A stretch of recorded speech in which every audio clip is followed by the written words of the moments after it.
ახალი რეკრეაციული სივრცე გურჯაანის მუნიციპალიტეტში სოფელ შაშიანში ბავშვთა გასართობის სკვერი გაკეთდა, ასევე მოიწყო სატრენაჟერო სივრცე და მინი საფეხბურთო მოედანი. პროექტი რეგიონული განვითარების ფონდიდან ადგილობრივი ბიუჯეტის თანამონაწილეობით დაფინანსდა. დასრულდა უკვე სკვერის მოწყობის სამუშაოები სოფელ შაშიანში. სკვერი მოეწყო ყოფილი საბავშვო ბაღის ტერიტორიაზე, რომელსაც დემონტაჟი გაუკეთეთ და საბავშვო ბაღს ვაშენებთ ოდნავ მოშორებით, სადღაც 500 მეტრის მოშორებით. ახალი საბავშვო ბაღის მშენებლობა იგეგმება და გეგმავსწავლობა და დაიწყება ძალიან მალე.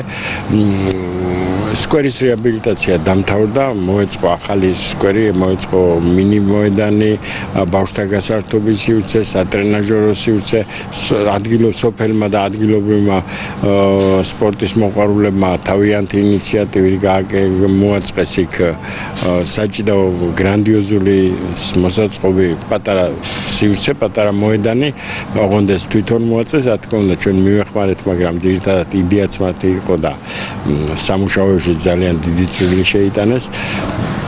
ანალოგიური სკვერი კარგი გამოვიდა, სხვათა შორის ძალიან კარგი დასასვენებელი სივრცე მთელი სოფლისთვის, მრავალრიცხოვანი სოფელია და აუცილებლად მოუხდებოდა და საჭიროც იყო ამის გაკეთება.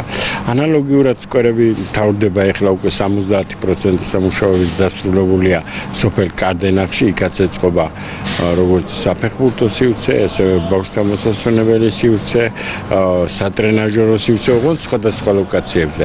შაშიანის მაგალითზე შაშიანში სულ ერთ ლოკაციაზე არის ეს ყველაფერი მოწყობილი და უფრო ეფექტურია, მაგრამ კარდენახი ვინაიდან დიდი სოფელია, მოგვიწია ლოკაციების დაწესებუება და უფრო დიდ იმას ვიცავთ სოფლისას. ანა კიდევ სკვერები ეწყობა სოფელ ნანიანში, სოფელ კაჭრეთში, კახიფარში.